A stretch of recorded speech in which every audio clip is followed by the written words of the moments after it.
ಕಲ್ಯಾಣ ಕರ್ನಾಟಕದಲ್ಲಿ CM DK Shivakumar ಅವರು rounds ಹಾಕಿದ್ದಾರೆ. ಕಲಬುರಗಿ ಶರಣ ಬಸವೇಶ್ವರ ದೇಗುಲದಲ್ಲಿ ವಿಶೇಷ ಪೂಜೆಗಳನ್ನು ಕೂಡ ಮಾಡಿದ್ದಾರೆ.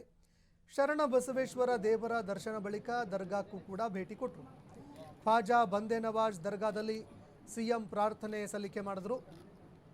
ಇನ್ನು ಸಿಎಂಗೆ ಡಿಸಿಎಂ ಪರಮೇಶ್ವರ್, ಸಚಿವರು, ಶಾಸಕರು ಸಾಥ್ ಕೊಟ್ಟಿದ್ದಾರೆ.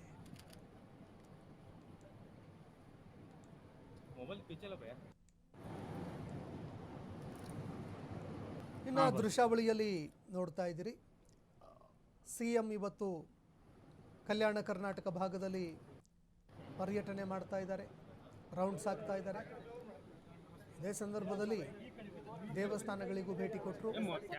ಶರಣ ಬಸವೇಶ್ವರ ದೇಗುಲದಲ್ಲಿ ವಿಶೇಷ ಪೂಜೆಯನ್ನು ಸಲ್ಲಿಕೆ ಮಾಡಿದ್ರು.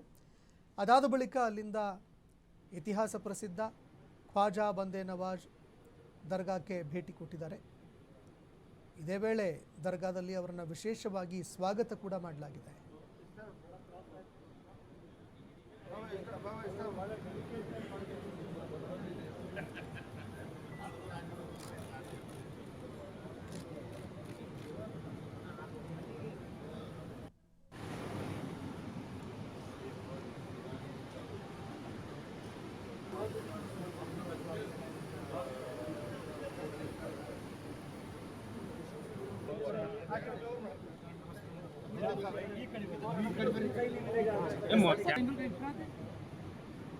आने का एक ही फोटो